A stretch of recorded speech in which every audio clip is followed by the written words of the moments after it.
כן, שחשבתי על הסגולה, מה שמאפיין, והייתי צריכה לחקור אותה גם במהלך החיים, זה אומץ.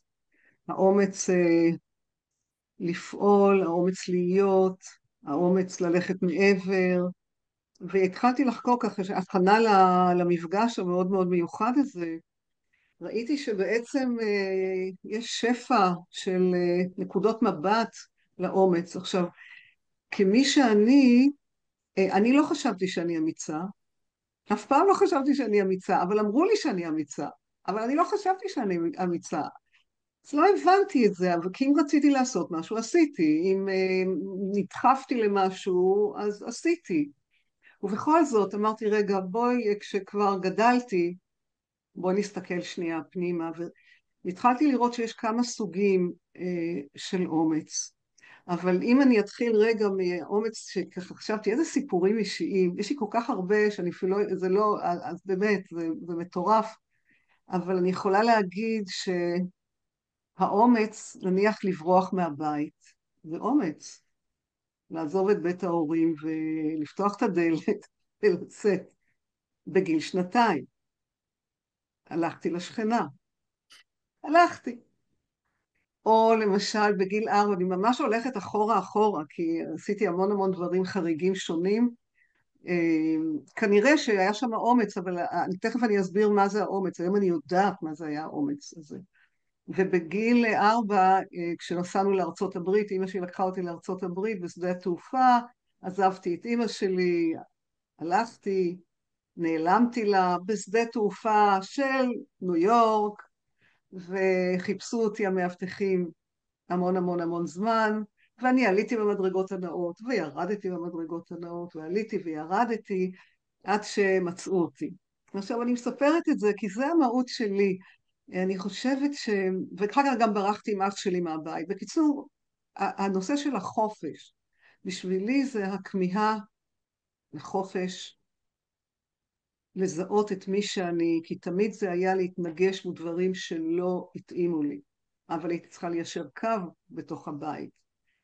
אז בגדול אני כאילו לוקחת את זה לסיום, זה האומץ למצוא את החופש הפנימי, את מי שאני. עכשיו, אם אני אחלק רגע את האומץ, אז יש אומץ פיזי, זאת אומרת שאני צריכה לעמוד מול סכנות פיזיות. ויש לי כזה סיפור, אולי אני אצליח לספר את הסיפור המאוד מאוד קשוח, שממש מול סכנת חיים. ויש אומץ שהוא פנימי.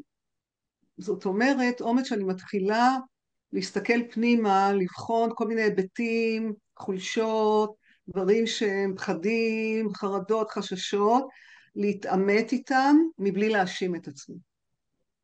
להסתכל פנימה ולהתחיל לעשות איזה תהליך של התפתחות, אני קוראת לזה התפתחות אישית. ויש עוד אומץ שזה לשם הגעתי, וכשהגעתי לרג'ה יוגה, מצאתי כאילו שמה מצאתי את עצמי, וזה אומץ רוחני אני קוראת לזה. כי האומץ הרוחני זה באמת מי אני. זה האומץ לגלות את מי שאני, להיות מי שאני, למרות התנגדויות, לא להיות עם העדר, ובעצם כל מסע החיים שלי, האומץ הזה לשבור מוסכמות, נניח בבית ספר יסודי הלכתי לשיעור של בנים ולא של בנות, כל מיני דברים עשיתי, הייתי רק עם הבנים, קראו לי דרורית בן, עשיתי המון המון דברים שונים ואחרים, אבל לא ידעתי שזה אומץ, כאילו זה הייתה ידיעה פנימית שלי. אז, ואז גדלתי, גם התחתנתי זה היה אומץ כי בגיל מאוד מאוד צעיר, וגם התגרשתי זה היה אומץ בגיל מאוד מאוד צעיר. אז כל החיים זה היה, אבל תחת, היום אני יודעת שלמצוא את האור, את מי שאני, את האור, מה שלא ידעתי אז. אז עשיתי המון המון המון דברים כדי להיות חופשייה. השם שלי דרורית, נולדתי ביום העצמאות. מה יותר מאשר דרורית מחפשת את החופש הבלתי מושג הזה? אז בעצם נלחמתי לחופש, אם לברוח מהבית זה להילחם לחופש. גם כשהתחתנתי אני די ברחתי מהבית וכו'. אז ברבות הימים, ואז ילדתי בן מדהים מדהים מדהים, וגידלתי אותו לבד, וזה דורש אומץ, ואני למדתי וזה דורש אומץ ביחד לגדל איתו. אבל האומץ, עוד דבר, זה להיכנס לחוסר ודאות. זאת אומרת, אני מצאתי את עצמי שאני יכולה לעזוב עבודה מסוימת מבלי שתהיה לי עבודה אחרת, ולסמוך. כלומר, הייתה תקופה שהייתי מנהלת שיווק בתחום מזון, ואני עזבתי מכל מיני סיבות. לא ידעתי לאן אני הולכת, אבל זה שינה את החיים שלי.